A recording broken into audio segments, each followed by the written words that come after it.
자, 조금 쉬셨죠? 네, 우리 이제 역사 얘기 계속해서 합니다. 우리 이제 고대기 끝났고요. 고대기. 이제 중세기. 자, 중세기 하면은요, 일명 별명이 암흑기인 걸 아실 거예요. 자, 왜 암흑기냐면, 그 고대기가 그리스 로마가 굉장히 화려했었잖아요.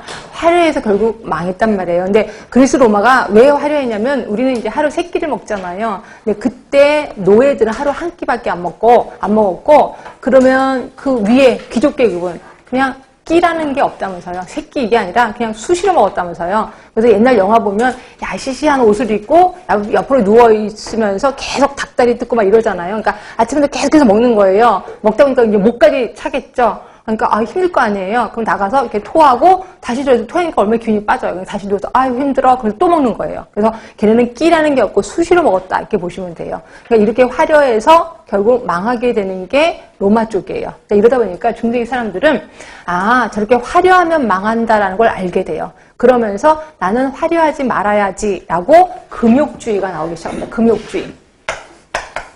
금욕주의는 뭐냐면요. 절대 사치 부리지 않는 게 금욕주의예요. 근데 그 금욕주의는 사치 부리는 것뿐이 아니라 내 몸에 뭔가 손을 대면 안 된다는 거죠.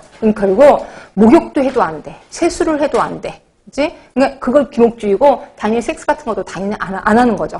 예, 이렇게 하다 보니까 목욕도 안 하고 뭐 이것저것 다 안 해. 온갖 질병이 다 생길 수밖에 없었다라고 보시면 돼. 그래서 이걸 암흑기라고 하는 건데 그러다가 병이 생겨. 그러면 요때 아까 신벌설 시대 기억하시죠? 예, 신이 벌을 준 거예요. 그러니까 나는 지금 죄를 지은 거니까 죄 값을 받고 있는 거야. 그러면 아프면 어디를 가야 돼? 병원을 가야 돼? 교회를 가야 돼? 교회를 가는 거죠. 그럼 교회를 가면 목사님이 치료해 주는 게 아니라 이제 그 무슨 기도라고 하죠? 응?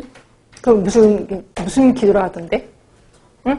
이게 죄를 없애주는 기도를 해요. 그리고 거기에 간호사도 있었습니다. 간호사가 이렇게 그 자격을 갖고 면허를 갖고 있는 간호사가 아니라 그냥 일하는 사람이야. 예전에는 보면 너 감옥에서 너 죄값 치를래? 간호사 할래? 이렇게 하는 거예요. 그럼 저 간호사 할래요. 이렇게 해서 간호사 하는 사람이 굉장히 많았었거든요. 그러니까 이러다 보니까 간호사가 있긴 있었었는데 죄를 지은 사람 있잖아요. 그래서 그 그림이 있는데 이건 제가 그린 그림이 아니라 진짜 거기에 박물관에 이렇게 붙어져 있어요. 그 간호사가 되게 심술 맞은 간호사예요. 그래서 막 이게 여기가 막 살이 부룩부룩하고 심술이 덕지덕지 달라붙어 있어요. 그리고 한 손에는 채찍을 들고 있고 한 손에는 술을 먹고 있는 거예요. 그 장면이. 그러면 채찍을 딱 휘두르는데 채찍 끝에는 환자가 있는 거예요. 그러니까 환자가 부들부들 떨면서 한 대 맞는 거야. 그리고 그 뒷배경으로는 다른 환자가 구걸을 하러 돌아다녀. 그래서 구걸을 해서 돈을 받으면 그 돈을 간호사한테 바치는 거야. 그럼 간호사가 얼추 잘했다면서 한 대 딱 때리는 거죠. 때리면서 살이 팍 파헤치잖아. 파헤치면 나는 그만큼 죄가 없어졌다고 생각한다는 거죠. 그래서 매 맞다가 죽으면 되게 행복한 거다. 천국에 간다라고 보는 거죠. 이걸 우리는 암흑기라고 하는 거죠. 그러니까 온갖 병이 다 내돌았다. 결국 병을 외우면 되겠구나라고 생각하시면 돼. 그렇죠? 자, 병 우리 몇 세기부터 시작할까요? 6세기. 6세기에 생긴 병 콜레라입니다. 콜레라 뭐 때문에 생겼어요? 예, 성지순례 때문에 생겼습니다. 성지순례를 하러 그러니까 성지라는 곳에 가는데 뭐 차 타고 가겠습니까? 병이 있는 채로 가는 거죠. 가다가 보면 먹을 것도 제대로 안 먹고 씻지도 못하고 그 더러운 손을 먹다 보니까 콜레라가 돌기 시작하는 거죠. 지금까지도 그 지역에 콜레라가 풍토병처럼 자리 잡고 있습니다. 하여튼 성지순례 때문에 생긴 게 콜레라. 그 다음이 13세기 경에 생긴 게 한센병이 생깁니다. 그런데 한센병 하면은 이거는 왜 한센병인 줄 아세요? 한센이라는 사람이 발견한 병이야. 그래서 자기 이름을 붙여서 한센병입니다. 그렇죠? 우리가 알고 있는 납병이고요. 납병은 되게 끔찍한 건 아시죠? 근데 납병이 처음 생길 때는 되게 예쁜 건 아시나요? 왜냐면 모공이 없어진다면서요. 그러니까 얼굴에 모공이 없어진대. 얼굴에 모공이 없어지니까 예뻐질까? 미워질까?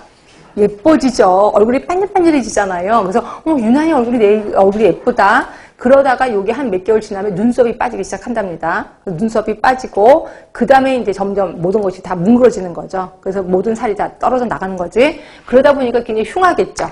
흉하니까 사람들이 저 사람들 왔을 때 징그러우면서 문을 닫겠죠. 결국 격리가 여기에 도움이 되게 돼요. 격리. 그리고 이 사람들이 아예 우리 지역에 오지 못하게끔 방울 달린 옷을 입게 했대요. 그래서 방울 달린 옷을 입어서 막 방울 소리가 나면 한자가 문둥이 한자다 하면서 문을 딱 닫은 거죠. 하여튼 이렇게 격리를 해서 금방 차단이 된 게 한센병이라고 보시면